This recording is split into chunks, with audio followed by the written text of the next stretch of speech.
Seja muito bem-vindo ao podcast Ideia Genial, e aqui a gente entende como ideias simples geram grandes resultados. E eu tenho como convidado hoje Hamilton Félix. Muito obrigado pela sua participação. Estou muito feliz por essa conversa. Eu estou honrado demais que estar a com gente você. tá tendo. Antes de apresentar o Hamilton, eu quero te explicar como é que funciona o podcast.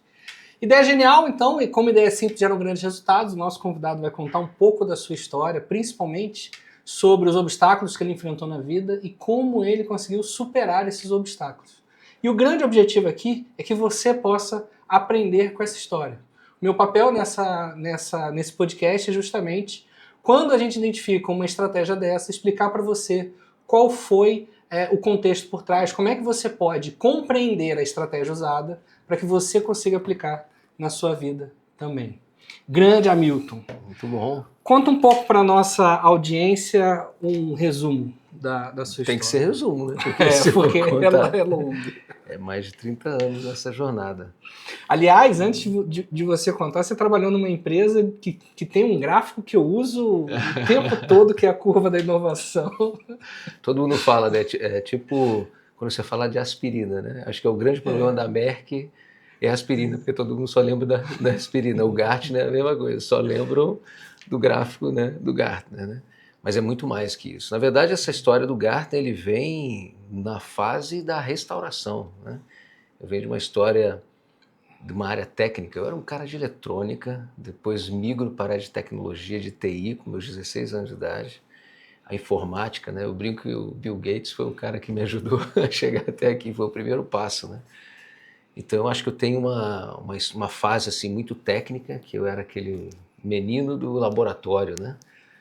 E até meus mais ou menos 19 anos, esse era a minha pegada. Eu queria ser o melhor cara técnico do mundo, e até que eu descobri esse lado de como você ficar do lado do cliente, você consegue compreender as demandas e necessidades dele e você traduz isso para a tecnologia. Então, primeiro eu era um cara fanático da tecnologia, depois eu entendi que a grande sacada não era a tecnologia, era compreender o negócio, né? E essa jornada me fez sair do lado do cliente, onde eu estava ali dentro das organizações, trabalhei na Cruz Celulose, trabalhei em um banco chamado JP Morgan, e fui para o lado de ser o cara que trabalhava dentro da tradução, né? Então, aí, com meus 20 e poucos anos, eu fui para a Anadel, né, num MBA que eu fui fazer, né, em Austin, no Texas, numa extensão do IBMEC. E lá eu estava com a cara do cliente e percebendo que eu estava numa cidade onde respirava uma empresa, né? E essa empresa era essa Dell que me fez aí o convite. E eu virei pela primeira vez o outro lado da mesa. Eu comecei a traduzir os produtos de alguém para um cliente, né? E aí foi uma jornada gigante.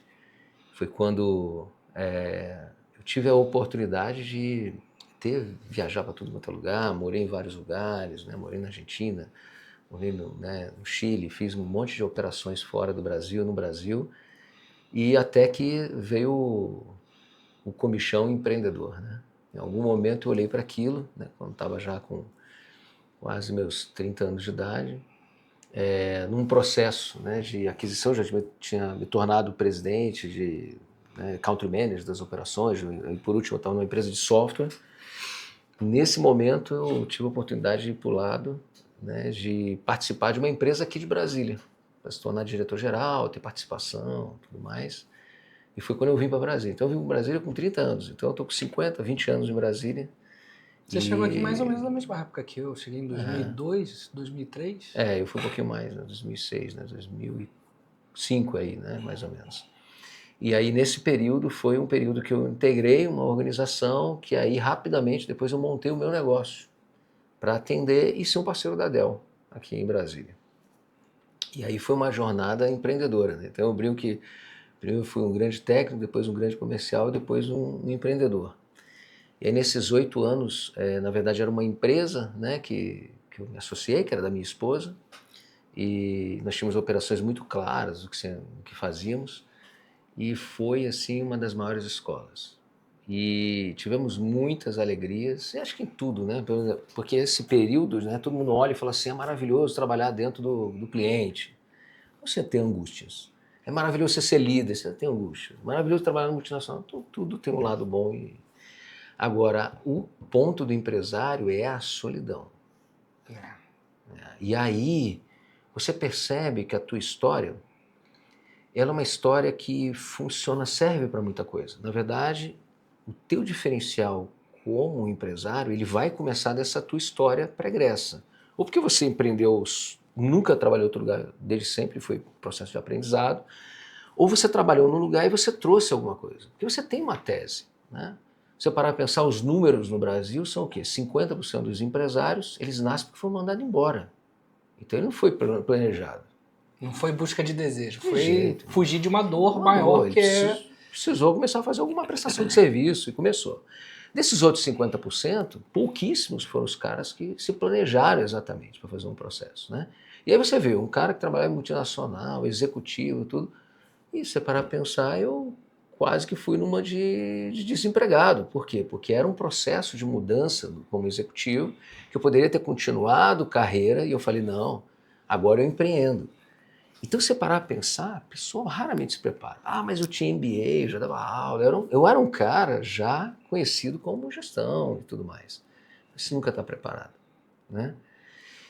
E aí, esse período, tive altos e baixos, fizemos um crescimento absurdamente grande, né? Perfil, eu e a esposa, 2 grandes vendedores, ela mais gestora, eu um cara mais técnico também, mas faltavam algumas visões, faltava um componente financeiro. Faltava o componente de estratégico, de mais conservadorismo, análise de risco, governança. E, cara, nosso, literalmente, fazendo vendas acima de 100 milhões, 170 milhões, tem um momento que você tem um baque por causa de 2 erros e uma tomada de decisão errada. 2 erros aleatórios, relacionados ao mercado, e um de uma decisão errada. De um dia para o outro. Eu lembro que eu estava na sala e nós tínhamos uma diretora financeira que era nossa grande, né, tínhamos grande confiança, e ela tinha essa capacidade de trabalhar com um casal, né, porque o casado é difícil, né, e ela era a única diretora além da gente. Né? Já é difícil o casal manter o casamento trabalhando junto. Então, imagina. E ela, com esse bastante cuidado, assim, ela olhou para... Né, projetou os números, e eu lembro que eu olhei para aquela planilha e eu senti aquele frio na espinha, quando você tem aquele medo profundo, e eu falei, nós já quebramos, agora é questão de tempo. Porque você percebe isso, só que talvez esse seja o grande ponto. Todos os dias nós acordamos como empresários tendo que vender para as pessoas o nosso negócio. Só que quando a gente faz isso, nós fazemos para nós mesmos. E nós contamos uma história para nós. E temos dificuldade de ter um momento de que alguma coisa externa ou alguém externo possa fazer uma análise fria para dizer assim, eu entendo que você tem que mostrar para todo mundo para onde você vai, onde está o teu negócio, que você é capaz de fazer isso, só que há o momento da realidade, que é essa mesa de conselho que eu chamo hoje. Né? Que é ali que você tira o seu papel executivo, coloca o papelzão de quem você é como sócio de uma empresa, você é investidor, você é o primeiro investidor do teu negócio. E você olha e fala assim, por que eu continuo aqui? Eu acho que essa é uma esquizofrenia, né? Você ter papéis diferentes na sua vida. E né? tem que ter essa clareza. Você conseguir sentar e ter um papel de dono, você sentar, ter um papel de CEO da sua empresa, tem um papel de gestor, de vendedor. Você conseguir separar isso é muito complexo. Eu aprendi a importância disso. Tem um livro chamado A Estratégia da Genialidade, que ele faz a modelagem mental de diversos gênios da humanidade. Então pega Einstein, pega Walt Disney. E uma coisa que eu achei fascinado lá, que é o método Disney que o pessoal ensina, de criatividade, que o Disney tinha 3 salas diferentes, ele fisicamente montou um ambiente para que ele tivesse um papel diferente em cada sala. Então a primeira sala é o criativo. Então ele não permite crítica, não permite... tudo é possível. O brainstorm acontece. A crença é tudo é possível. Se tudo é possível, o que eu posso criar? E era uma sala colorida e com tal. Depois que ele criava todas as ideias, ele então criou 50 ideias. Tanto que tem ideias que ele criou naquela época que só começam a ser possíveis hoje. Porque a tecnologia hoje permite que aquilo lá acontecesse. Aí ele ia para a segunda sala, que é o crítico. E aí era Legal. uma sala diferente. Era uma sala mais Mais monocromática, serena. mais serena. E ali o objetivo é justamente o seguinte, o que é possível e o que não é possível realizar. Uhum. E aí é diferente porque o criador, ele é apaixonado pela criatura que ele... E sempre esse é o grande e desafio, aí ele né? saía desse papel, entrava em outro papel. E aí depois que ele passava no crivo e separava o que era possível e o que não era possível, ele ia para a terceira sala, que é a do realizador. Legal, o Que executor. aí, o executor. Que aí ele ia pegar das ideias que sobraram e aí ele ia ver, dentro dos recursos que eu tenho, O que é possível aonde fazer, eu posso fazer para gerar mais resultado.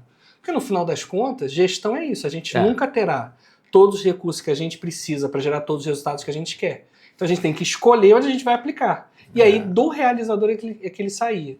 Quando eu li isso, eu vi a importância da gente ter essa separação, que é muito difícil, né? É a clareza desses chapéus, né? Agora, você percebe, você tem que fazer isso e ainda conviver com outras pessoas que são seus sócios, né?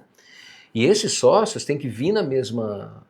Mas a grande parte do tempo, quando nós estamos numa mesa com sócios, a gente está discutindo sobre quem tem razão. E esse é o ponto. E muitas vezes temos que compreender que esse CNPJ, né, que é um jargão que a gente conhece, ele só é forte se os CPF são fortes. Então, o CNPJ forte é a junção de CPF forte e principalmente se eles estão alinhados. E essa clareza é que a gente sente falta, é essa solidão do dono, porque muitas das vezes você não fala com o teu sócio, você não vai falar com os funcionários, não fala com o cliente, porque você não pode abrir. A sua família também, poxa, o máximo que pode falar é o que você decidir a gente apoia. E muitas vezes, grande parte dos problemas é porque eles têm que guardar dessas pessoas todas porque ele quer preservar, bem intencionado. Ou às vezes porque ele não tem a maturidade e traz isso para uma pauta e que as pessoas não conseguem lidar. Então, de um lado ou de outro você vai cair, são dois abismos, né? Então ficar no meio é muito curtinho. E esse meio aqui você consegue alargar quando você traz para a mesa essa sensação de pessoas certas. Só que muitos dos serviços que o empresário tem, eu contratei coach, eu contratei consultor, eu tinha muitos serviços. E pessoas muito boas que eu recomendaria de novo. Pessoas se tornaram amigos, mas a questão é que qual é o momento de usar cada um? Porque às vezes parece que nós tomamos decisões quando as pessoas aparecem na nossa vida. As contratações de serviços, de consultoria, né?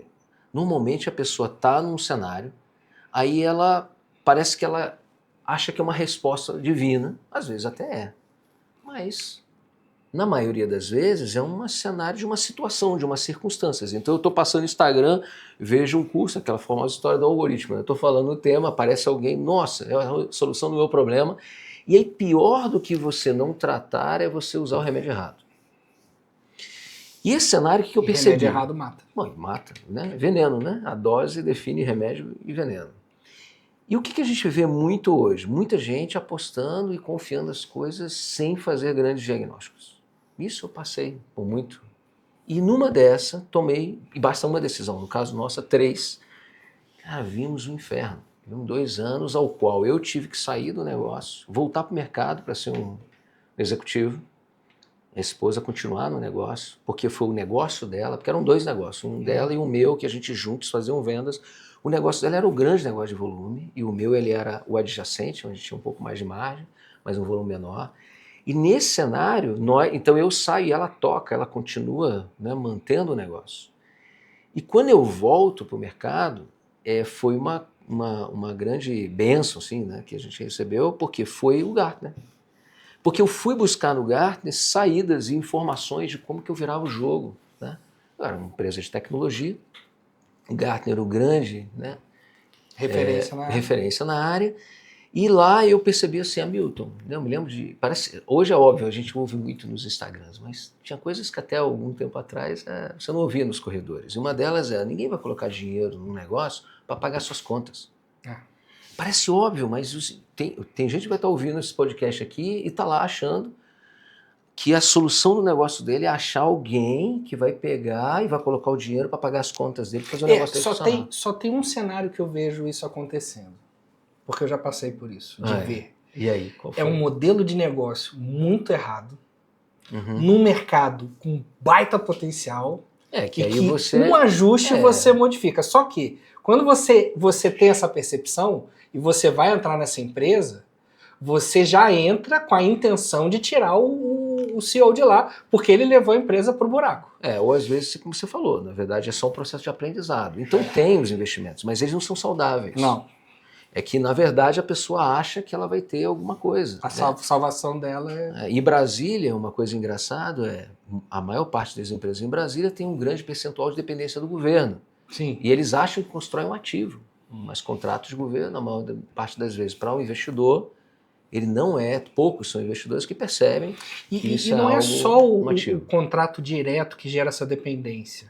O mercado, ele é diferente também. Ele é diferente, a forma. Porque o servidor público que ganha lá tem renda familiar de 40, 60 mil reais, a tomada de decisão dele é completamente diferente de um empresário de São Paulo que ganha 40, 60 mil reais. Ou o executivo que trabalha com E aí muitas vezes a empresa sai daqui para ir para outro mercado e não percebe essa pequena diferença. É engraçado demais ver que um dos sonhos da maior parte das empresas do Brasil é estar vendendo no governo, enquanto as empresas daqui de Brasília, o grande sonho é estar vendendo no privado em algum lugar.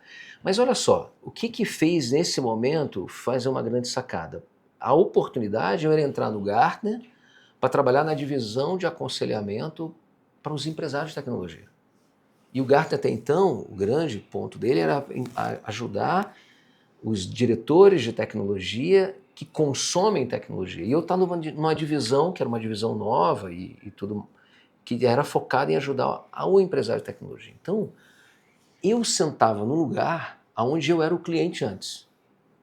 Então, esse processo de aprendizado, para mim, ele foi... Eu brinco que eu tive, em 5 anos de Gartner, 20 MBAs, né? Porque cada trimestre era uma quantidade de informação absurda. E eu comecei a perceber, até no livro que eu escrevi chamado Conselheiro Estratégico, eu abro o livro contando essa história, que é o seguinte: quando que eu me dei conta que eu tinha uma grande oportunidade, eu não percebia. Quando um cliente uma vez ligou para mim, que eu tinha uma divisão, tinha algumas pessoas que vendiam, que eram minha responsabilidade, e eles já tinham sido meus clientes, e ele ligava para mim para falar assim: poxa, eu queria falar com você, eu não queria nem falar com o seu comercial, e nem com os analistas do Gartner que falavam com ele, que era um cliente dele. Eu falei, mas por quê, cara? Você está bem servido com o pessoal lá. Não, é porque você foi empresário, e todas as vezes que eu sento num café com você, eu tenho alguns insights maiores do que quando eu estou conversando às vezes com o analista e lendo o artigo do Gartner. Não quer dizer que isso não seja fantástico. É fantástico, porque era dali que eu tirava os meus insights, né? Mas eu fiquei surpreso, assim, o valor de alguém que já tiver passado por esse vale e que mesmo que eu não tinha voltado a empreender naquele momento, eu estava com a capacidade de compreender e traduzir o que aquelas informações tinham. Eu acho que essa é a palavra-chave, tradução. É porque a informação era a mesma. Claro, e temos hoje, a IA faz isso para nós. Né? Mas essa capacidade de empatia, de você conseguir compreender a realidade do outro, compreender a situação do outro e transmitir essa mensagem de uma forma que fique fácil para ele compreender, essa capacidade de tradução eu acho que é valiosíssima no mercado. E ele me acordou, tanto que até hoje ele é uma pessoa que a gente conversa e ele sabe, né, que a minha jornada hoje foi dessa conversa. E foi muito legal, por quê? Porque aí eu comecei a desenhar um novo plano, só que eu não estava pensando como empresário. Na verdade, eu estava traumatizado. Eu falei assim, nunca mais eu vou ser empresário. Né? Mas eu falei assim, eu acho que eu consigo ajudar os empresários. E isso conectou com um propósito de vida. Né?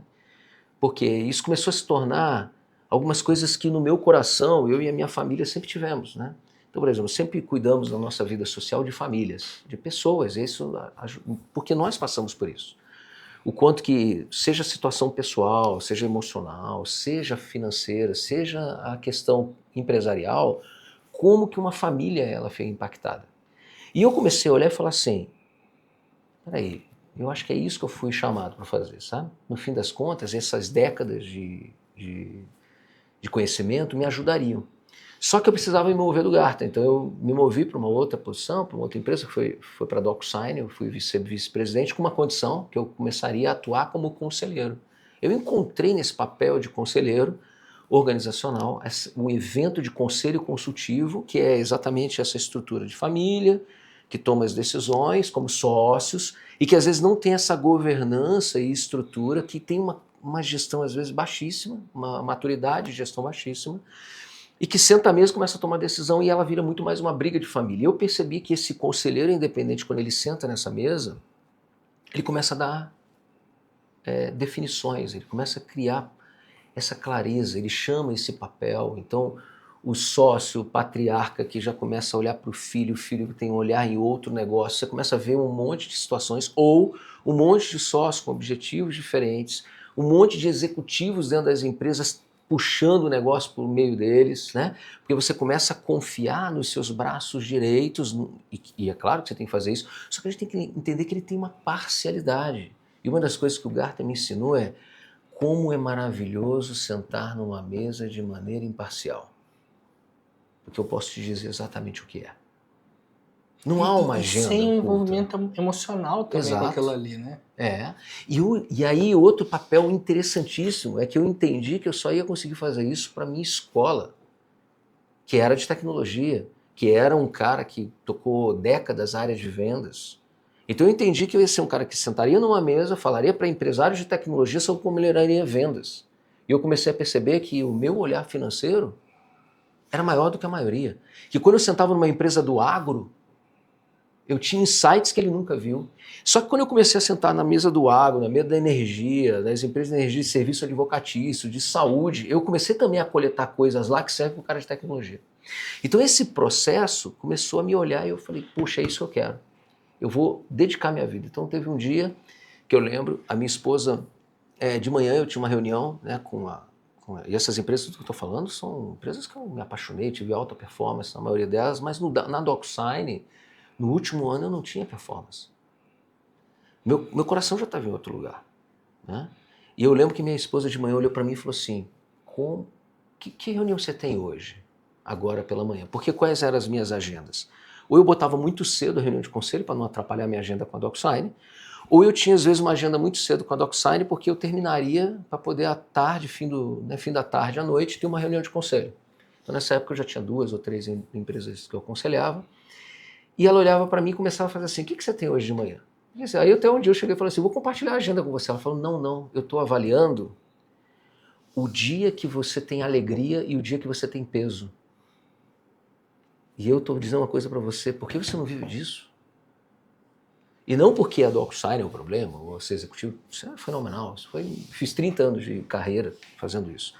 Mas o meu coração já estava em outro lugar. Por quê? Porque a alegria de ajudar um empresário no dia mau e garantir o empresário no dia bom que ele não vá para o dia mau me fazia mais sentido.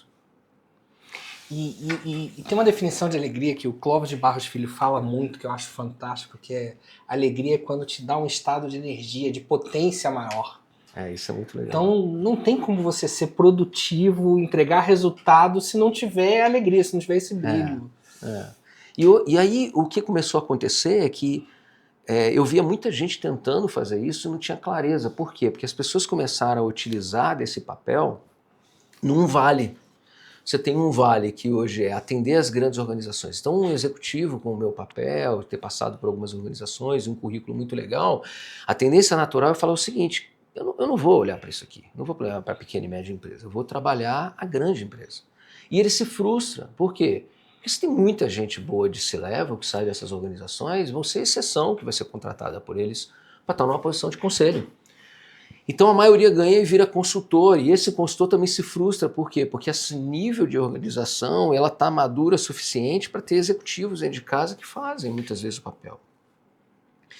E eu vi no pequeno e médio empresário um grande lugar, que tem que ter estômago, tem que ter um posicionamento diferente, você trata num cenário que você tem que se adequar, você é um grande nexialista, você tem que conectar pontos, você tem que ser uma pessoa que serve demais, porque você vê que tem pessoas que você olha notoriamente e fala assim, ela não está preparada nem para estar na posição dela, só que ele é um empreendedor, é ele que está arriscando. E quando eu estou ali do lado dele, dou 2 ou 3 pontos que talvez para mim seja a coisa mais simples do mundo, uma outra organização vira o jogo. Só que também a estrutura do meu serviço, ele é um serviço que é para sentar com aquele sócio que a gente está falando. Que eu sento uma mesa e provoco ele e falo assim, vamos ter que deixar lá fora o Rafael, a gente vai ter que falar com o Ribas. E, inclusive, o Ribas, de vez em quando, a gente vai ter que falar sobre o Rafael. Eu uso, inclusive, isso, né? Eu tenho que falar com o teu sobrenome, esses dois papéis, que é o que a gente estava falando aqui no início. E esse processo começa o quê? Revelar muitas debilidades. Debilidade no indivíduo Rafael, que é o executivo, né, que foi contratado pelo investidor, que em algum momento ele talvez tenha que mandar esse cara embora quando ele cresce, isso é super difícil lá na frente, mas ele olha para a estrutura organizacional. Então ele vê que um dia, como é que ele contratou o cara de marketing dele? Ele era uma empresa pequena, começou, um dia ele chegou para alguém que era mais ou menos espertinho, um sobrinho, faz um site para mim. Faz o site para mim, e aquele cara tá lá dentro. Só que a organização, invariavelmente, ela tem uma velocidade maior que a nossa capacidade de desenvolvimento. A exceção são os CPFs que acompanham isso. E aí você tem uma decisão difícil. Ou você para no tempo no braço por causa daquela pessoa, ou aquela pessoa teve uma capacidade de se destacar, só que você tem que munir ela, e ela também tem que precisar de ajuda, ou essa pessoa precisa ser substituída. Então esse processo do salto, hoje de manhã, minha reunião de conselho era sobre isso. Uma empresa que até um tempo atrás era, sei lá, alguns meses atrás, era de 25 pessoas, agora está com 70. E assim, planejamento de estar em 100 e pouco, 200. O diretor de 25, que tinha bom resultado em 25, para 70 já não, normalmente já não tem. Ele não sabe. Eu usei uma frase que ele ficou assim chocado. Eu falei assim, olha, nós podemos manter esse cara do 25, mas é uma decisão sua, como empresário, saber que você vai ter que esperar o tempo de maturidade dele ou fazer um nível de investimento mais alto para você suprir, que às vezes é isso que a gente precisa fazer, de pessoas que vão ajudar a levar esse cara para esse lugar de 200, mas essa pessoa externa, ela tem que ter tido uma capacidade de saber o que acontece com 200 para que ele possa trazer para o tempo presente isso. Ou você vai ter que trazer alguém de fora para ocupar essa posição de C-level que já esteve no lugar que você deseja um dia estar. Por quê? Porque aprender para você talvez seja caro demais. Então eu te falei aqui umas 4, 5, 6 opções. E um conselheiro, o que ele está dizendo? Ele está apontando para esse lugar. E eu, na minha imparcialidade, eu tenho que mostrar o que para ele? Caminhos. E poder dizer o que funciona e o que não funciona. E sabe o que carece? De pessoas para ajudar nisso. Ou serviços. Ou ferramentas. Né? E aí o que acontece? Nós temos um acelerador absurdo que a gente está vivendo agora, que é o quê? Esse cara senta na frente da IA e faz essa pergunta para ele de uma maneira mais tosca possível. Como que eu resolvo meu marketing? Entendeu? E aí as respostas são as mais incoerentes ou coerentes. Só que as tomadas de decisão dele, ele ignora toda essa visão. Porque essa visão aqui é assim, não é uma resposta única. E eu aprendi isso com você, inclusive, né? Marketing não é só um componente chamado de visão de marketing, é o estratégico. E esse ponto que a gente olha do estratégico é, eu olho e tem um monte de pontas soltas que precisam ser tratadas. E esses pontos que eu comecei a olhar e falar assim, olha só, dessa mesa de conselho a gente consegue até falar alguma coisa estratégica, mas a gente precisa trazer alguns dados e dores do que está rolando no tático e no teu operacional. Né? E como que as pessoas têm essa visão? Como é que o meu cliente tem? Os stakeholders em torno de toda essa mesa. Né? Isso é engraçado porque, né, nós estamos falando aqui sobre marketing, que é uma coisa que eu queria bastante aproveitar você aqui, né? E vai estar em outras áreas, vai estar na tecnologia, vai estar na parte de vendas, ele vai estar, né, na área financeira, vai estar em todas as áreas. Agora, o que me trouxe de volta para essa mesa de oportunidades foi que, ao ajudar os empresários, eu comecei a detectar algumas coisas. O número 1 é, eu não ia ter tempo suficiente para ajudar todo mundo que eu poderia. E aí eu montei a Félix Empresarial, que se tornou uma empresa em que a primeira abordagem nossa são com os donos, é com esse investidor individual, em que eu começo a entender assim, quais são os outros conselheiros que eu posso ter? E aí eu comecei a me conectar em ecossistemas, então eu sou membro do IBGC, sou formado por lá também, fiz pela Board Academy, e comecei a conhecer muitos conselheiros bons. E comecei a trazer eles para esse mundo comigo, para alocá-los em projetos. Só que a forma como eu comecei a montar isso daqui começou a surgir 1000 oportunidades. Porque quando eu estou sentado no estratégico como conselheiro, ele me pergunta assim, mas quem é o consultor? Né? Que Não me consegue chame resolver tal consultor coisa. de conselheiro, não me chame mentor de coach, são 4 papéis Diferente. completamente diferentes. Né? Eu digo que o conselheiro ajuda no processo de decisão. O consultor ajuda no processo de executar o que você não executa bem. O mentor te leva a um lugar onde você não teve antes, porque ele sabe como te carregar até lá. O coach ajuda você nas suas questões individuais que te bloqueiam a você ser alguém melhor. Então, o mesmo indivíduo, inclusive, pode usar. Assim como você pode ser sócio executivo, você pode ter um indivíduo que é capaz de ser mentor, coach, só que ele tem que entender qual mesa ele senta. E a mesa de conselho, ele começa no estratégico. Só que começa a se tornar, às vezes, inacessível para alguém. Porque o conselho, ele tem um nível de dedicação profissional de trazer alguém que, às vezes, ele tem um ticket muito alto para o investimento. Então, tem uma capa de organizações que começam a ficar dependentes. E eles começam, então, a usar programas errados, remédios errados, para situações erradas. Assim como eu pegar um conselho do jeito que ele é, estratégia, governança de uma grande empresa, e colocar para uma empresa pequena, você não consegue ficar 30 minutos numa mesa, você não, parece uma conversa de bêbado, né? Porque você pergunta sobre 1000 relatórios, o cara nem sabe o que se trata. Assim como trazer... O cara não sabe qual é a margem de lucro dele. Exato. Assim como trazer um programa super bem conceituado que vende milhões e milhões na internet para um cara que é o presidente do conselho de um board de uma empresa de bilhão, é incoerente. Então, esse cenário do que serve ferramenta para cada um é um erro básico que a gente vê acontecer. No meu mercado, nesse mercado que eu estou. Então, o que eu comecei a fazer? Comecei a apoiar as pessoas em outros programas, que não necessariamente é esse que eu desenhei, mas que acaba cumprindo o seu papel em cada uma dessas brechas que existe, tentando ser o mais imparcial possível. Por quê? Porque quando eu estou naquele programa, nós estamos focados em uma base de cliente, num tipo de CP de cliente para resolver uma dor e que ela tem que ter um resultado específico para aquilo. Só que isso começou assim, nas mesas de conselho eu comecei a falar sobre isso. Você já tem uma experiência de conversar com um coach, alguma coisa? Ou você tem um mentor para a sua carreira como executivo? Porque você é um bom empresário, mas você já parou para pensar que seu problema aqui não é vou usar o seu exemplo aqui, não é o Ribas, é o Rafael?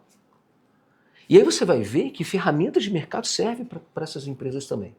Um cara grande do B2B seria fenomenal o tipo de serviço de consultoria, de visão que você tem, por exemplo, no marketing. Agora, ela tem que se encaixar no momento exato. Então essa formatação de produto, ou até mesmo um diagnóstico inicial, talvez seja uma grande sacada. Por quê? Porque as pessoas, às vezes, elas fazem diagnóstico para as organizações, mais para poder pegar a informação que ela tem para vender o produto que ela quer e não o que ela precisa. Então, eu percebi que hoje nós estamos vivendo num mercado onde o empresário está machucado. Ele está cansado de investir em coisas que às vezes não é para ele. E não quer dizer que esse programa não seja bom. Ele é maravilhoso, tanto que você tem tantas provas sociais, porque alguém não consegue ter sucesso se ele não tem. Para alguém deu certo, para Exato. alguém gerou valor. Exato. Só que quando a gente começa a massificar, e principalmente quando a gente bota isso na nossa esteira de vendas, né? Já parou para pensar, quando você vende o seu produto, você é mais cuidadoso. Quando eu boto um time de venda, boto uma cota para eles começam a falar assim, faz a promessa que for necessária para fazer a venda. Não importa se eu posso necessariamente bater macho, né? Quero ovo, né? E aí começa a ter as experiências ruins. E esses empresários que investiram começam a ficar muito, né, preocupados com o tipo de serviço. Então, quando você fala de um conselho, ele fala, não, eu já fiz isso, não tem nada a ver. É mentoria, consultoria. Ou serviços que as pessoas começam a usar os mesmos nomes, né? A distorção do conceito é um problema grave. Assim. É o que acontece com marketing. Fala de marketing. O cara fala assim, não, eu já tenho um menino lá que posta meus... Né? Não, filho, marketing não é só... Isso é um problema que eu tenho quando eu falo sobre a aula do Marketing Lab. Eu tenho um grande amigo que é publicitário, já ganhou prêmio em Cannes e tudo. Quando eu convidei ele para assistir a primeira vez, eu vi no rosto dele o pensamento dele ficou muito claro, assim, ele não falou nada, porque ele foi educado e meu amigo, mas na cabeça dele estava, o que eu vou aprender com o Rafael? Né? E ele mandou um funcionário. O funcionário ficou apaixonado, aí ele foi. E aí ele viu que eu não estava falando sobre marketing digital, que na verdade não é marketing, é publicidade. Né? Eu estava falando sobre justamente a tomada de decisão, sobre hábito de compra, sobre como você faz uma mudança de hábito de compra, e como o hábito de compra é igual a um hábito normal, como fumar cigarro. E aí, quando você começa a entender toda essa profundidade, no final das contas, é só um processo de tomar decisão. E a única coisa que eu trago nisso é a lente que eu acho que ele tem que tomar a decisão olhando por essa lente. Perfeito. Que é gerar valor para o cliente. A empresa só existe. Pegou a palavra. Para gerar valor para o cliente. É isso. A Valor, inclusive, é o nome de todos os produtos da minha empresa, da Félix, né? Então, quando eu falo lá, por exemplo, da Conselhos de Valor, o que foi? Foi criar todo o cenário de o que pode gerar valor dentro de um conselho e não o que é o conselho por definição, a governança só. Por exemplo, para pequena e média empresa faz todo sentido eu trazer pautas de gestão. Só que se eu for falar isso para os primórdios dos defensores acadêmicos, né, do que é um grande conselho, você não fala só sobre gestão, né? Você fala, na verdade, 90% do tempo governança. Né? Gestão é aquela coisa de eu vou passar 5 minutos de relatório, 10 minutos de relatório, eu vou falar sobre para onde vai. Só que o pequeno e médio não é a realidade dele. Por isso que eu não consigo ter ele na mesa. Então eu tenho que adequar. A mesma coisa é negócios de valor. Por que o dono vende mais que o vendedor? Porque ele tem outra pegada. Ele não senta na mesa para empurrar um produto. Ele senta para falar de negócio. Ele, quando está conversando com o cliente, ele entende o quanto que o negócio dele impacta no negócio do cliente. Eu preciso fazer isso que o meu comercial tenha. Então essa reestruturação, essas quebras de paradigma, elas talvez, nesse momento, parece que está com o mercado abarrotado de oferta. Não. São os grandes diferenciais. Porque você pegou alguém que, né, massificou tanto, ou machucou tanto um termo e um conceito, que quando você volta às origens e fala ele da maneira mais autêntica, né, mais verdadeira e mais, né, com maior conexão com o seu cliente, você mostra para ele valores que às vezes ele nunca viu. Que é o seu caso, quando eu vi aulas suas, quando eu vejo as suas palestras de marketing, eu falo assim, caramba, estamos voltando ao back to the basics, né, que a gente fala, os fundamentos simples que foram perdidos por causa da tentativa. E eu acho que a gente volta de novo ao valor da tradução. E eu princípio de vida, eu entendo que a raiz de todos os problemas humanos nascem de um erro de interpretação. Ao interpretar errado uma situação, isso vai me levar a uma consequência de decisões que vai acabar me levando para o buraco. E uma das ferramentas mais importantes para esse erro de interpretação é justamente a tradução que nós usamos em palavras. Sim. Porque a nossa comunicação ela é um processo de codificação. Eu penso num símbolo, eu penso num significado, escolho um signo e te comunico. Através de uma palavra. E eu preciso pegar e traduzir de novo. Ter a mesma percepção do que você chama. E aí o erro começa quando eu tenho sócios diferentes, quando eu tenho cliente e fornecedor. Toda a comunicação ela tem um problema de codificação nessa. Então, por exemplo, imagina que a gente está lançando aqui um produto novo, eu estou empolgadaço com uma ideia e falando de uma bola, e você olha para mim e fala, cara, é impossível uma bola dar certo do jeito que ele está achando. Pergunta, toda bola é redonda? Não. Não é. Tem a bola de futebol americano, que é oval. Aí eu imaginei a bola oval, só que ao invés de eu falar bola de futebol americano, eu só falei bola. Quando você recebe, a imagem associada é a do círculo. É isso. E aí quando eu desenho, você não fala, a oval dá certo. E aí é um problema de comunicação. E eu acho que entre sócios acontece muito isso. Tudo, com o cliente. A comunicação, o problema da comunicação não é o que você fala, é o que o outro entende. Né? E aí a gente entra na questão da distorção dos conceitos. Então, normalmente nas minhas aulas, nas minhas palestras, eu entro em etimologia da palavra. E aí tem algumas pessoas, mas Rafael, isso é muito técnico, muito filosófico. Né? Na última eu estou falando sobre a etimologia de bios. né, que é modo de viver e tal. Mas por que eu acho que isso é importante? Porque quando a pessoa começa a usar um termo que significa algo de muito valor e começa a usar de qualquer jeito, você distorce muito o valor daquilo ali. Por exemplo, amor. Eu amo macarrão. Cara, não é. Não é amor. É outra coisa. Entendeu? Você gosta de macarrão. Agora, se você usar a mesma palavra para macarrão e a mesma palavra para o seu filho, não pode ser a mesma coisa. E aí, por falta muitas vezes desse repertório, você acaba tendo essa distorção. E aí o pessoal usa isso para conselho, para mentoria, para coach, para tudo e vai se perdendo muito. Uma das coisas que me chamou muita atenção quando nós começamos a conversar sobre a sua visão e de marketing, por isso que eu falei, temos que fazer alguma coisa junto, e eu vi assim, os clientes precisam disso, foi justamente o passo a passo de você explicando esses conceitos, né? E a história do óbvio tem que ser dito, porque nós temos uma era que a IA está revelando isso, né? Você percebe o quanto que, na verdade, contexto é o que define a qualidade do resultado de uma utilização de uma LLM, né? E isso começa a criar, inclusive, uma forma como as pessoas estão interagindo também, elas estão se comunicando também, porque elas estão começando a pegar coisas diretamente do que é uma IA e jogando na pauta do negócio, né? Então nós temos um período assim que tem pessoas que estão zeradas em um tema, em um conhecimento, em gestão. Aí ele tinha várias formas de fazer isso, que era através de consultores, educação, mentoria, sei lá, né? Várias formas. Aí ele pegou agora a IA e ele aumenta o que? O letramento dele. Ele aumenta a competência dele. Só que aumenta o que também? As dúvidas.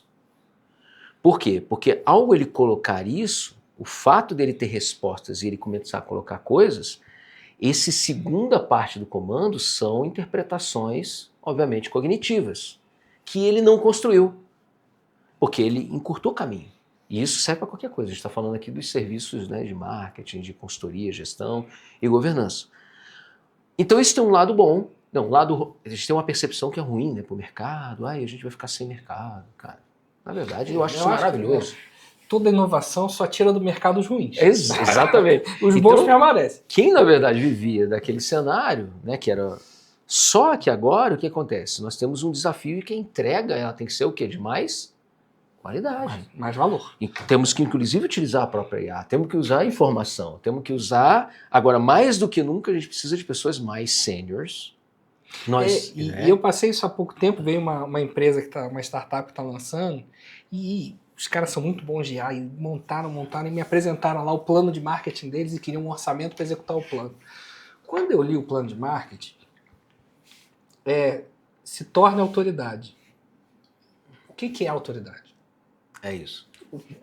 E a pergunta mais importante numa estratégia, que é por que alguém comprará de você, essa resposta não está lá. Só que o material que a IA entregou é melhor que a grande maioria das agências de marketing entregam aí. Então, com certeza. Então, assim, o mercado tá tão ruim que a IA já entrega alguma coisa melhor que a maioria do mercado. E eu acredito muito nessa composição híbrida, né? E aí eu começo a citar Gartner, né? E todo McKinsey. Eu olhei hoje de manhã um material sobre o MIT, que é fenomenal. Inclusive vou publicar um artigo entre hoje e amanhã no LinkedIn sobre isso, falando sobre o ser híbrido, né? Então, na verdade, esse indivíduo que está surgindo, né? Que é esse High Individual Contributor, né? Que é aquele profissional dentro da organização, que ele começa a se tornar um cara de entrega de 3, 4, 5, às vezes de um time inteiro de resultado, e não é só desenvolvimento, não. É de finanças, é de marketing, é de vendas. Por quê? Porque ele soube utilizar ferramentas de IA, outros serviços que estão ajudando ele no processo. Então você começa a criar organizações dentro de uma organização, porque esse indivíduo começa a ser um cara de superprodução. Então, isso é altamente atrativo. E isso está acontecendo o quê? Fora, conosco, que somos prestadores de serviço, que, né, usamos de nossa competência para aumentar o potencial de outras organizações, nós temos que fazer isso também. E aí, você comentou, né, do BIOS, né? E esse conceito, né? Todo mundo está chamando isso nas organizações do quê? Da criação do sistema operacional da organização, o OS, né? O OS. E aí, aquele dia, né, da nossa conversa ali na frente do Innova Summit, né? Não, foi no AI Experience. Foi no AI Experience, né? E aí nós estávamos lá sentados, né, nessa conversa, que ele falou assim, olha só, o que nós estamos falando é que as organizações, os CNPJs, estão entendendo que a própria organização tem que ter um sistema operacional. E aí você trouxe aquilo que foi mais profundo, né? Eu vou mais a fundo, né? Eu tenho que ter um sistema operacional do ser humano, né? Da inteligência do indivíduo, né? E aí eu amei o teu nome. Já estou contando spoiler, não? Não, pode, então, beleza. Pode entrar, daqui a pouco a gente vai explicar melhor o que é. Mas assim, quando eu achei legal, por quê? Porque esse olhar de que o ser humano, o indivíduo, tem que entender que assim como as organizações estão criando, né, o seu sistema operacional de entendimento organizacional, os indivíduos que são líderes ou são empresários, né, no caso aqui o nosso olhar para esse empresário, ele tem que olhar e falar assim, no fim das contas, qual é o meu grande, né, qual é o meu grande conteúdo, qual é o meu grande papel para que a minha vida, né, em tudo aquilo que eu acumulei, aquilo que eu tenho como perspectiva, nos investimentos onde eu estou, as empresas, se traduzem naquilo que o meu grande sistema operacional individual, né?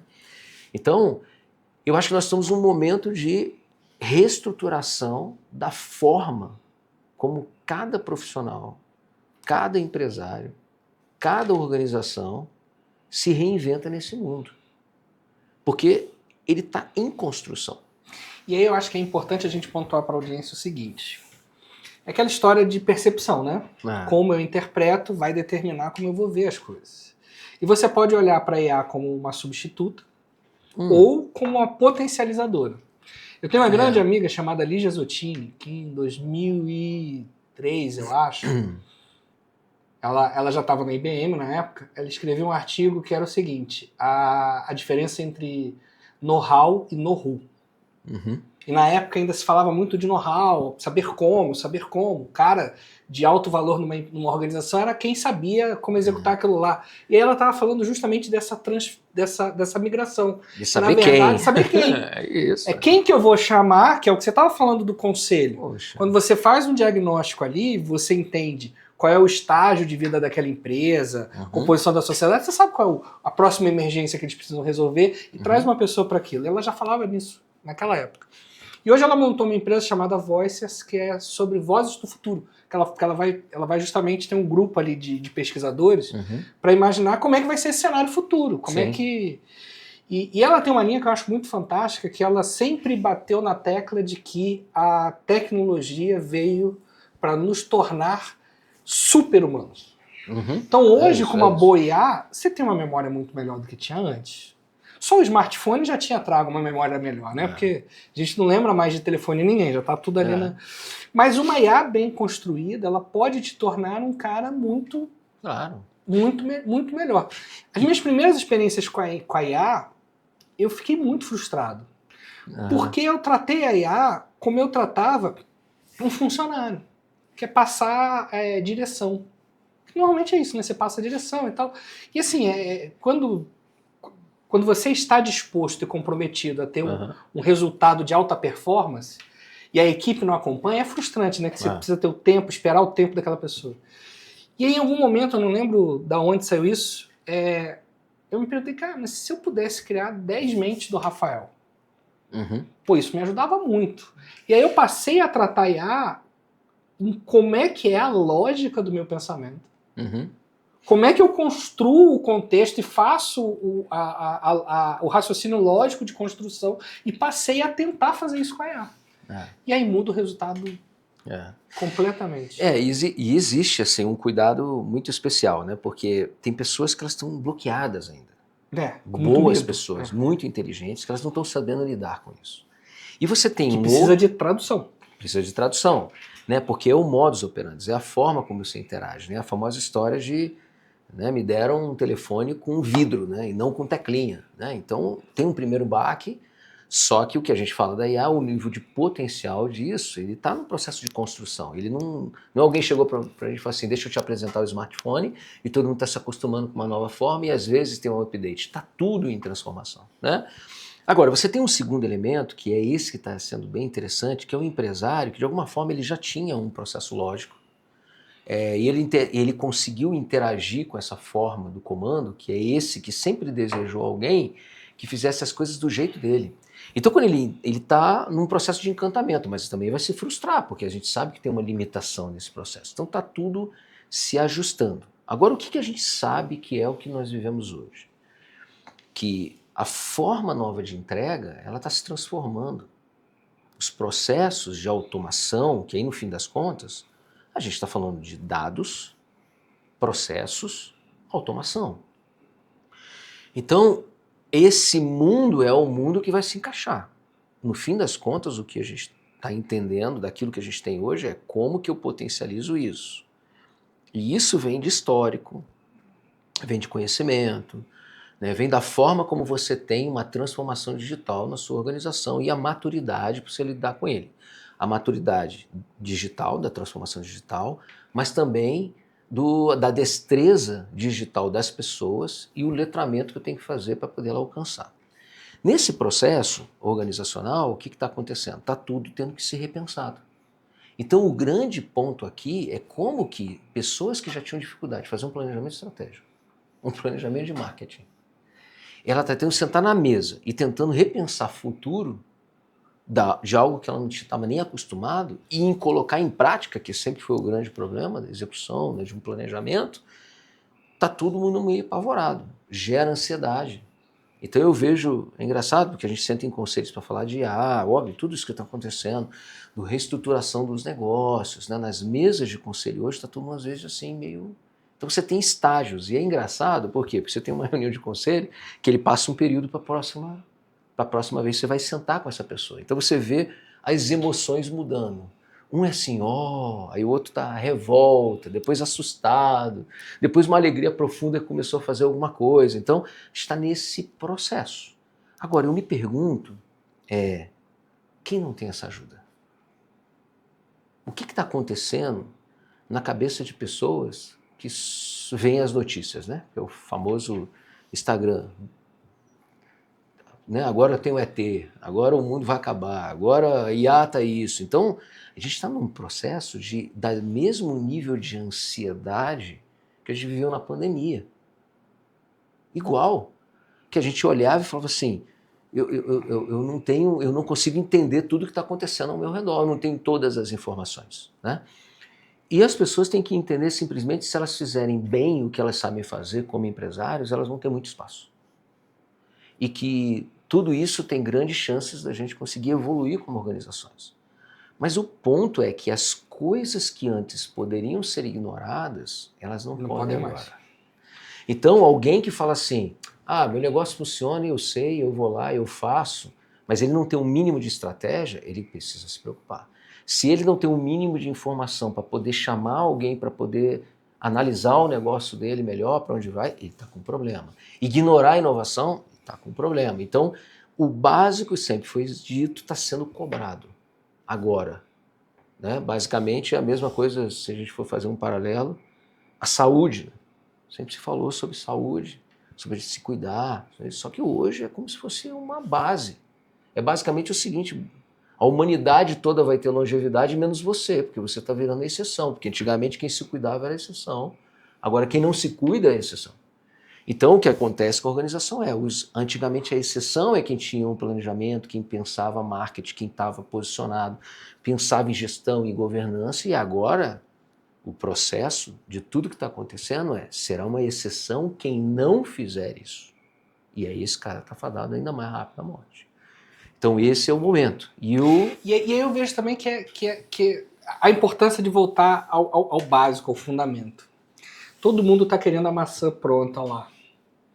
Só que o que eu vejo que era a maior dificuldade na introdução do computador lá na década de 50, 60, 70 é o mesmo problema de hoje. Porque o problema nunca foi tecnologia. Tecnologia é a parte mais fácil de todas. Você desenvolver uma tecnologia é a coisa mais simples, sempre foi a coisa mais simples. O problema continua sendo o ser humano. Claro. Continua sendo o hábito. E aí, nas primeiras vezes que eu trabalhei com consultoria, que foi lá em 2007, 2008, eu fazia mapeamento de processo. Porque eu via que todo o erro da empresa estava ou não tinha o processo documentado, ou era um processo muito ruim, precisava que primeiro eles entendessem para depois documentar, e todo o erro estava nesse ponto. E você não consegue fazer uma automação, seja ela ERP, que já se fazia desde a década de 90, ou hoje com a IA, sem ter o processo estabelecido e bem definido. E é interessante porque é o seguinte, eu tenho tido a oportunidade de falar com empresas, né, de décadas, né, com processo de sucessão nas suas organizações, com conselhos mais maduros, e falar com startups. E é impressionante, né, eu tenho sentado com algumas empresas que eu sento com os fundadores com 20, 22, 23 anos de idade, e eles falam num nível de maturidade que esse cara que está há 30 anos não tem.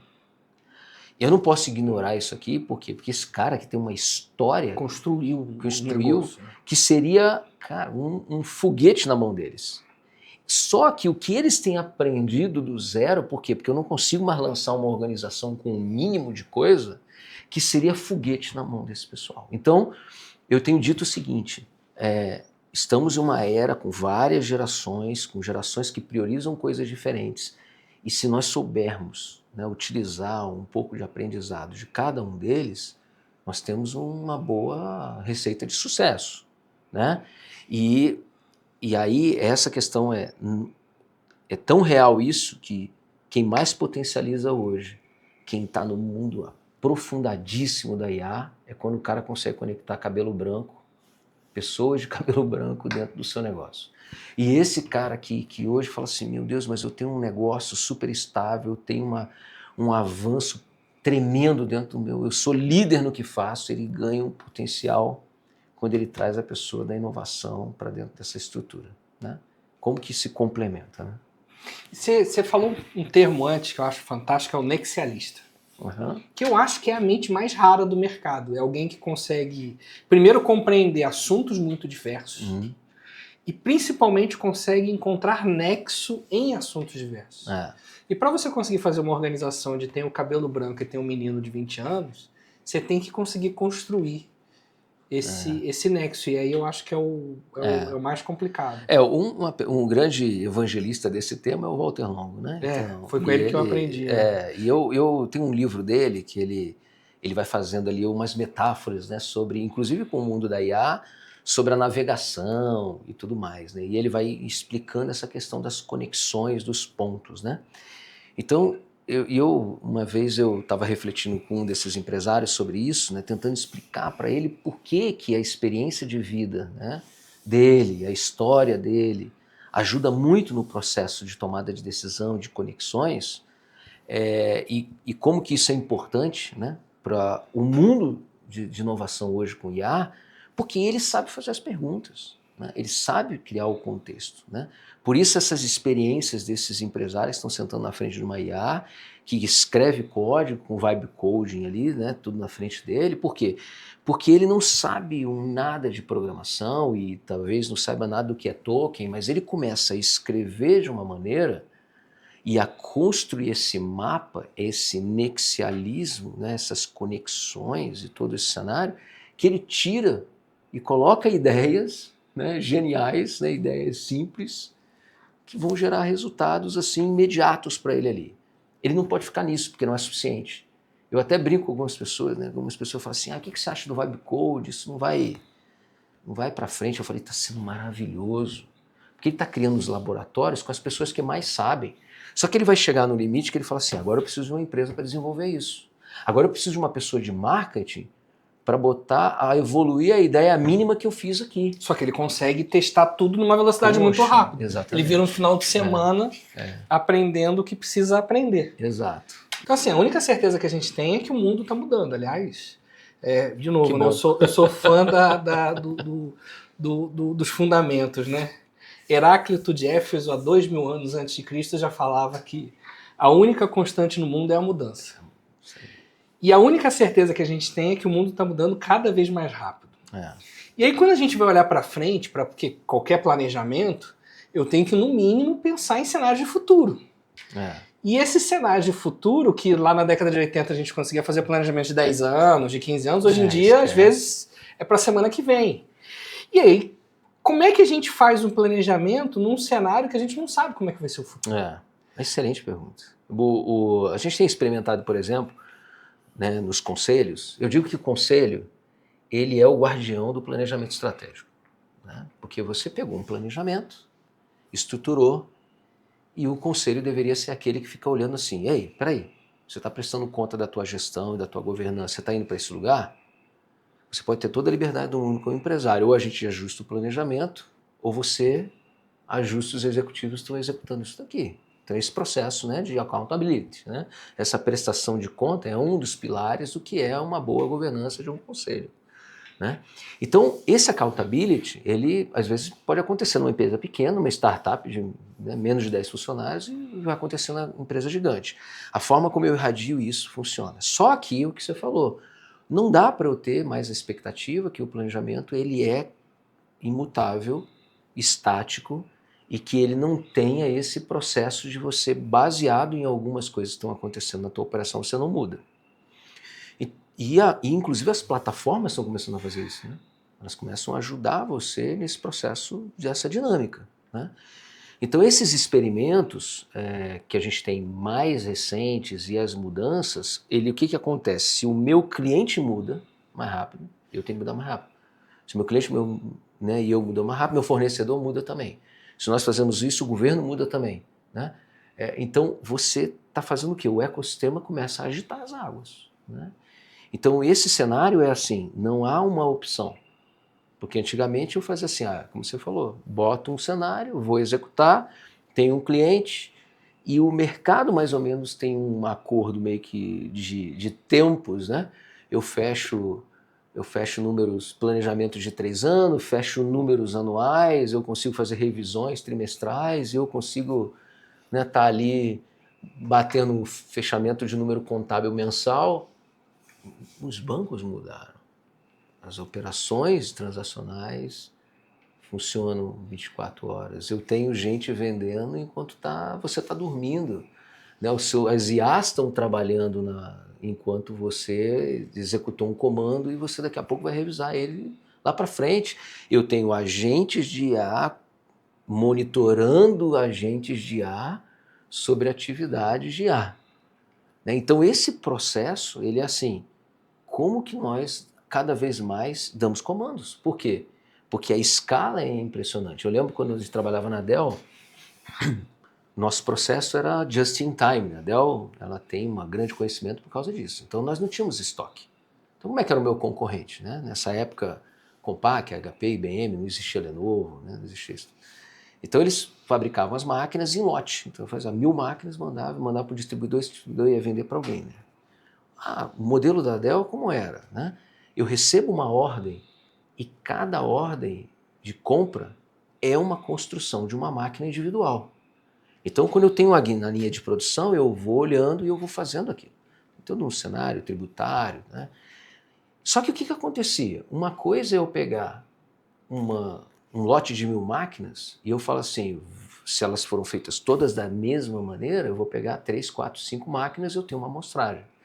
Em cada máquina, eu tinha um desafio ainda maior. Sabe? Como é que eu faço? Eu teria que ter um processo de o quê? De testar todas as máquinas. Então, o que era o grande problema da Dell, num processo de quem estava acostumado a fazer algo fabril, que era o quê? Se eu vou fazer uma máquina diferente a cada vez, como que eu vou testar cada uma delas? Isso é impossível. Por quê? Porque eu olhava e falava assim, poxa, em 1000 máquinas eu vou botar 3, 4 e às vezes a gente acha erro. Né? Como é que eu faço em cada um? E é esse o cenário que eu digo para todo mundo. O problema do teu negócio é o seu novo negócio. O problema que você encontra no ciclo do teu novo negócio é o teu novo negócio. Então, se você entender, quando eles entenderam que eles poderiam colocar 100% das máquinas sendo testadas num processo de automação, porque não é possível ser manual, fazer, mas... o que aconteceu com o nível de qualidade?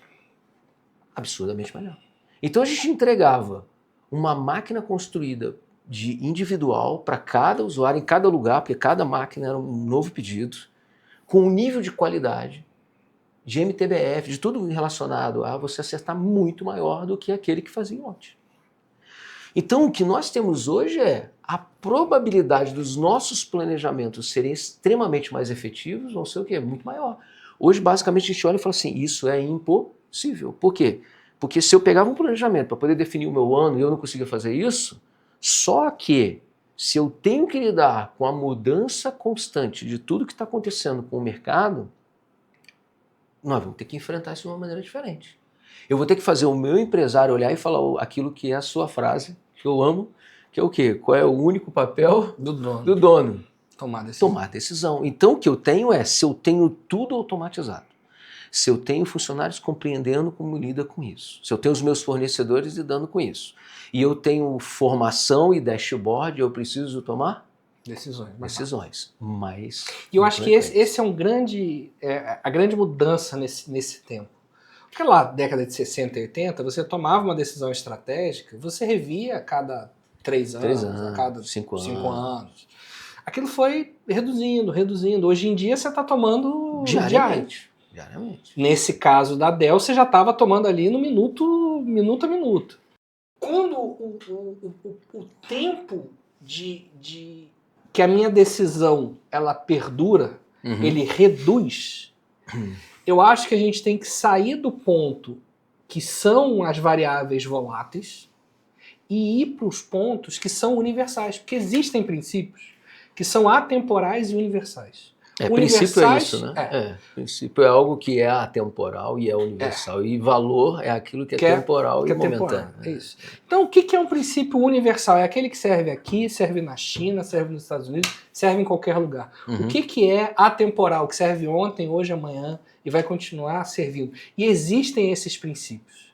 Então, o fato de o sucesso ser atrelado, o sucesso de uma empresa ser atrelado a quanto mais você gera valor para o mercado, isso é um princípio universal, é atemporal, serve em qualquer lugar.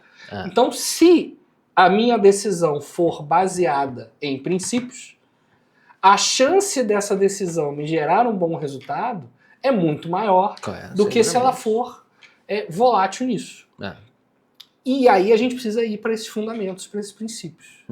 E aí nasce o que a gente está construindo, que é o programa BIOS. BIOS, para você entender, ele é um termo que chama um programa de computador, que é o primeiro programa que roda no computador. Então, quando ele é ligado, ele precisa de um programa que ligue tudo, que conecte tudo. Ele é um nexialista inicial ali. E que cria a base para que o software ele aconteça. Então ele é o programa mais básico de todos, né? E a palavra BIOS, ela em grego, ela tem a ver não com vida só, né? Ela tem a ver com modo de viver. É uma vida específica, é uma vida que você fez escolhas, que você tomou decisões baseadas em princípios, valores. Então é uma escolha que você fez. Então BIOS é uma vida essencialmente humana. Ela não é de máquina, ela não é de animal. Então a ideia do programa BIOS é justamente ser esse software inicial de uma empresa. O Basic Intelligence Operation System é o sistema básico de operações de inteligência.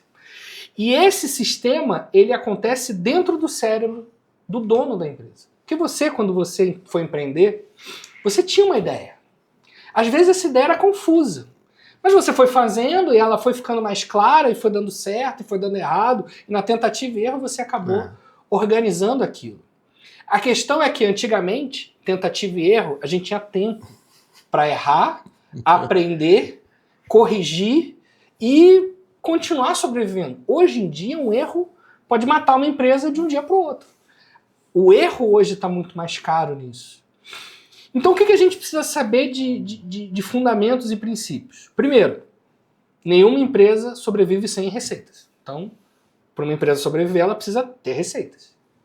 E uma pessoa, ela só compra algo de você se ela achar que o que você está entregando para ela tem mais valor do que o que ela está entregando para você. Então é uma troca de valor. Eu agrego valor para você, você agrega valor para mim. Esse é outro princípio fundamental. O terceiro princípio fundamental é que o teto da sua empresa não é o mercado. O teto da sua empresa não são seus funcionários. O teto da sua empresa não são seus concorrentes. O teto da sua empresa é a sua cabeça. É isso. Essa bis. Tanto que tem aquela história famosa do Henry Ford que fala que se você acha que pode ou que não pode, das duas formas você está certo.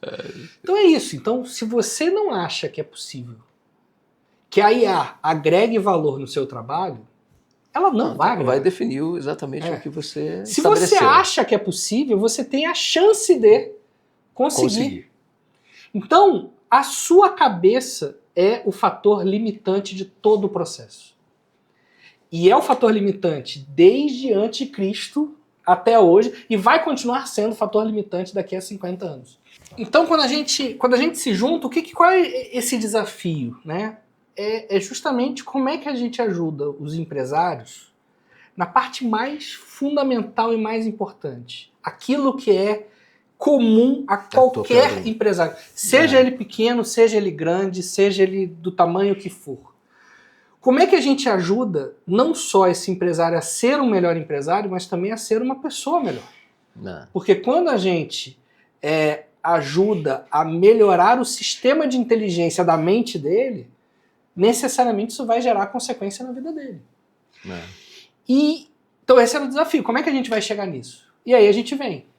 Qual é a gente precisa encontrar qual é o princípio, qual é o fundamento mais importante de uma empresa. E uma empresa, o dono de uma empresa, ele desempenha diversos papéis. Então, quando ele é o gestor, quando ele é o financeiro, e todos os papéis que você desempenha, a grande maioria deles você desempenha como autoempregado. Só tem uma função do dono. A única função do dono é tomar decisão. E por que é tomar decisão? Porque na nossa civilização, o dono ele é o último responsável pela empresa. Então, se a empresa falir ou se a empresa cometer um crime, é o dono, pessoa física, que é responsabilizado por isso. Por isso é que é um peso muito grande ser dono. Por isso é que quando a pessoa ela é um excelente profissional numa organização já estabelecida e ela sai, ela não refletiu sobre esse peso. E esse peso, às vezes, destrói um excelente profissional. E, às vezes, ele não está preparado para essa responsabilidade toda.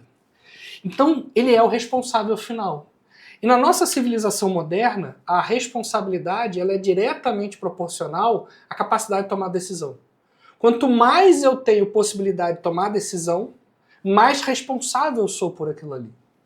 Então o dono, no final das contas, ele é o responsável pela empresa. Por quê? Porque ele detém todas as tomadas de decisão daquela empresa. Ah, Rafael, mas eu posso contratar alguém para tomar decisão no meu lugar? Pode. Mas se ele cometer um crime, quem vai ser responsabilizado é você. Então você delega a tomada de decisão, mas você precisa supervisionar aquela tomada de decisão. Então a função de consequência da função principal é você estar supervisionando e acompanhando aquela empresa. Então a gente chegou ao fundamento, que é a tomada de decisão. E aí a gente precisa entender o processo de tomar decisão. E no processo de tomar decisão eu tenho duas características muito importantes. A primeira delas é, se eu tenho informações ruins, dificilmente eu consigo ter decisões boas. Informações ruins levam a decisões ruins. A segunda questão é, a interpretação que eu uso para analisar uma informação determina a decisão que eu vou tomar. A tradução. A tradução. E aí eu acho que ter informações boas é algo mais simples e objetivo. A gente consegue contratar uma empresa que passe um pente fino na nossa empresa inteira, organize as informações inteiras e me dê um dashboard com tudo que eu preciso saber. Isso é o mais simples. Agora, a lente pela qual você vai olhar aquela informação, porque também tem um outro ponto muito delicado que é o seguinte, a lente que eu uso hoje para determinada situação pode ser ruim em situação diferente. Que é a questão que você estava falando da importância do diagnóstico. Quando eu tenho um conselheiro, que realmente é conselheiro, na essência da palavra, e imparcial, só dele ajudar o dono a colocar a lente correta para analisar a situação, Perfeito. Já faz uma diferença absurda. Só de você falar, olha, o Rafael está emocionalmente envolvido. O Ribas não pode estar. O Ribas tem que tomar uma decisão racional. Senão tudo vira narrativa. É a forma com que você coloca. E aí, esse critério pelo qual você vai enxergar e analisar essa situação, esse é o mais difícil. E vai continuar sendo o mais difícil de todos. Então o que a gente pensou foi como é que a gente cria um programa que a gente possa trabalhar essa percepção, essa visão. E isso é o BIOS, programa BIOS. É ajudar você, empresário, a desenvolver lentes pelas quais você possa analisar a sua empresa, analisar as situações e assim tomar melhores decisões. Então, por exemplo, a gente tem uma empresa, a gente tem 10 produtos. O produto A nos custa 120 para produzir e eu vendo ele por 100. Eu tenho uma diferença de 20. Se a lente que eu uso para analisar esses 20 for financeiro, esse 20 chama prejuízo. Mas quando eu entendo a jornada do cliente, meu posicionamento do mercado e como é que o meu cliente se comporta, eu descubro que aquele produto A é a porta de entrada dele na minha empresa. Que por mais que eu perca 20 na primeira venda, eu ganho 1.000 ao longo prazo. Quando eu mato o produto A, eu matei a minha estratégia de negócio. Eu matei a porta que o cliente entra na minha empresa. Então esses 20, pela lente do marketing, não chama mais de prejuízo. A gente chama de custo de aquisição de cliente. E só essa lente diferente muda completamente uma empresa. No final das contas, a parte mais importante de inteligência básica em qualquer empresa e na sua vida é a lente que você usa para analisar isso. Então, no programa BIOS, a nossa missão é te ajudar a desenvolver essas novas lentes, que a gente chama de frameworks, que são modelos de pensamento, tá? Que você pega essa informação e coloca ela num modelo de pensamento, que fica mais fácil você compreender o cenário. E depois, como você consegue aplicar isso na prática. Então, no programa BIOS, a gente vai ter 3 momentos. O primeiro momento é o da visão, onde o objetivo é te ajudar a mudar a percepção, que é fazer essa tradução toda que a gente estava falando aqui. É traduzir as informações de uma forma que você compreenda de uma forma melhor. Depois a gente vai ter um momento que é o tabuleiro, que a gente vai pegar esse framework e visualmente, fisicamente você vai ver. E você vai aprender a montar cenários como se fosse um tabuleiro de jogo, que é muito dinâmico, muito didático, é muito fácil, desde o pequeno empresário até o empresário de multicorporação, aprender a usar isso aqui. E depois que você aprendeu a pegar o que você entende da sua empresa e colocar nesse tabuleiro e montar cenários, e montar estratégias e tomar melhores decisões, aí vem a parte da estratégia. Que aí vem eu e o Hamilton como os principais que vão trazer esse conhecimento para você, mas a gente tem uma série de convidados que vão ajudar nisso também. E aí é o que eu acho que é o que você precisa entender sobre a importância de escolher bem um conselheiro. Por que que aquele seu cliente na Gartner queria você? Porque você, quando teve a experiência de ser um empreendedor, você precisou criar modelos de pensamento para pegar essas informações que a Gartner tinha e traduzir por uma forma que você compreendia na parte de operação.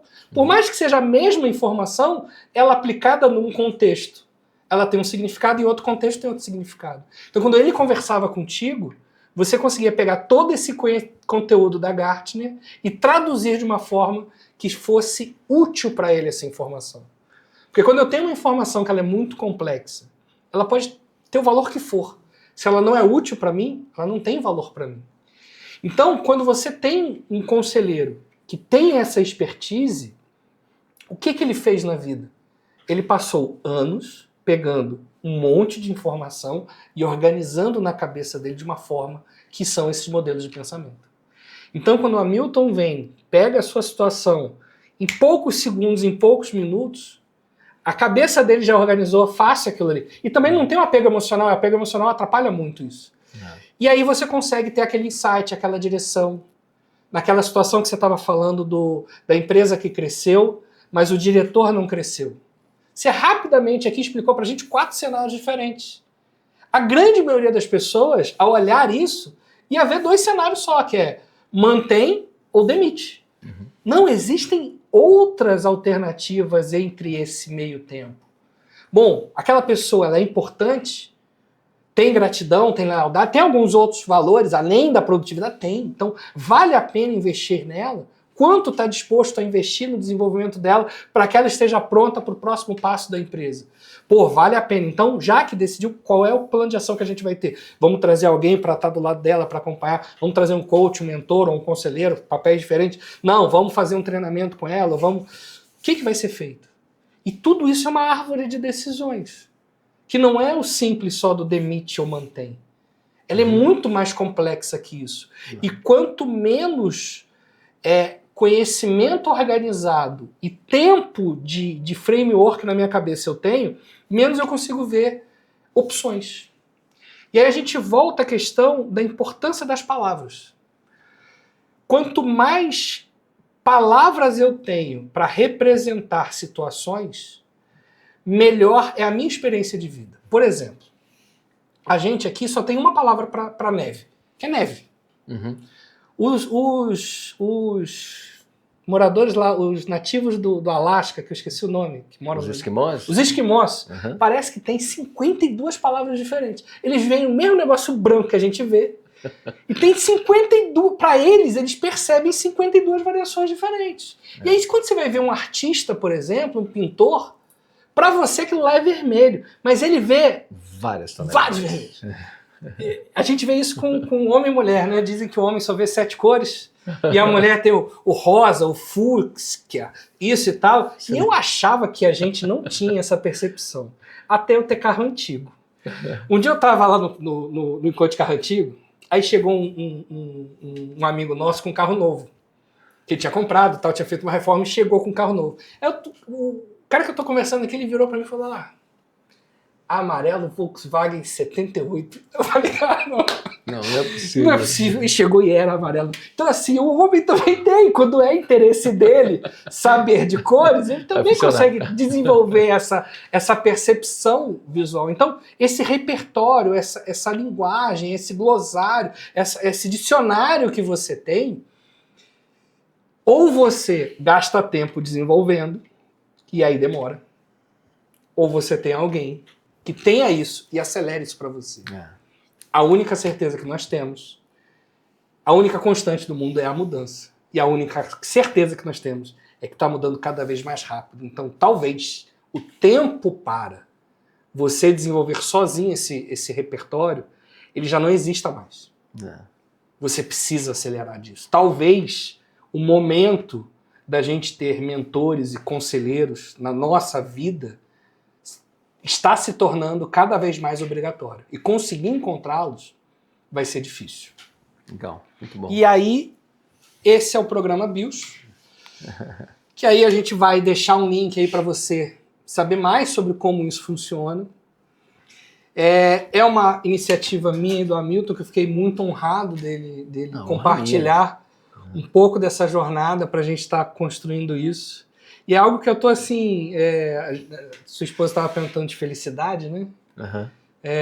E a minha, ela identificou isso. Que bom. Eu já tive alguns sócios, alguns parceiros muito ruins. Tem gente que aproveita. Eu vejo que você compartilha disso também, de querer gerar valor para os outros incondicionalmente, se você está recebendo alguma coisa ou não. Você é um doador, você é um giver, né? Isso claramente vê isso. Eu também. E muitas vezes a gente passa, pessoas assim passam na vida com aproveitadores que acabam sugando isso tudo. E eu estava tendo uma conversa com ela, e ela perguntando por que eu estava apostando, né, e tal. E aí eu falei para ela, porque todo momento que a gente conversa sobre o projeto, o Hamilton me pergunta como ele pode contribuir mais para ele. E foi a primeira vez que eu encontrei alguém assim, porque é a minha forma de viver, entendeu? Então, poder estar compartilhando contigo a criação desse projeto, para mim está sendo uma honra, assim, incomensurável, assim, absurdo. Sou muito feliz.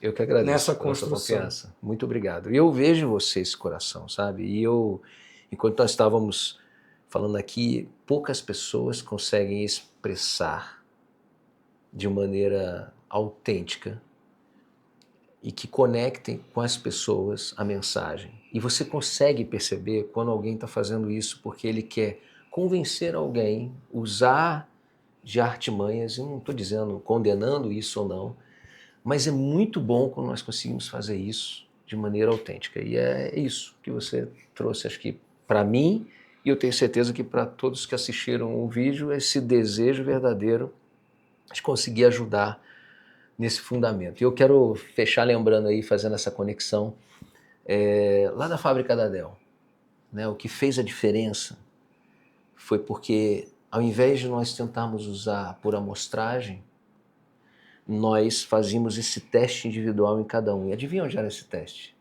Na BIOS.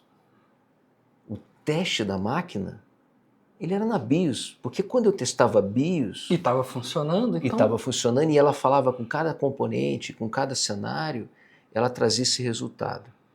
E o que a gente está falando aqui do programa, e chamou muita atenção, é porque como que nós conseguimos ajudar em escala pessoas fazendo análises individuais da BIOS? Então vamos junto. Muito Valeu. bom. Obrigado. Muito feliz com a sua participação. Se você ficou aqui até agora, clica no botão que vai ter aí em algum lugar para você saber quando vão ter novos episódios, quando você pode participar de um evento da BIOS, como você pode conhecê-lo. E deixa um recado para a nossa audiência para a gente fazer o fechamento. Muito bom. Nós temos muitas jornadas. As jornadas, elas nos preparam e eu tenho certeza que você que é empresário talvez tenha se conectado com algum desses momentos. Talvez você está vivendo um momento da grande exaltação e eu estou indo bem pra caramba. E eu digo, né, que aquele que está ali no dia bom, no dia maravilhoso, ele tem que se preparar para o dia mau. Né? Tem que Porque o dia mau aproveitar vem. o dia bom para estar pronto. O dia mau vai vir. Inclusive, muita gente não passa pelo dia mau porque foi capaz de se antecipar e adiar esse dia. Mas você pode estar no dia mau e você ter perdido a esperança em pessoas, em projetos, em sonhos. Mas existe alguma coisa aí que nessa BIOS que você tem, que ela vai poder revelar qual é o componente que talvez um apertinho, só um parafuso, possa fazer diferença. Essa é a nossa proposta. Então conta com a gente. Valeu. E essa é a nossa ideia genial de hoje, que é o programa BIOS. Como uma ideia simples pode gerar grandes resultados. Muito obrigado pela sua participação e nos vemos nos próximos episódios.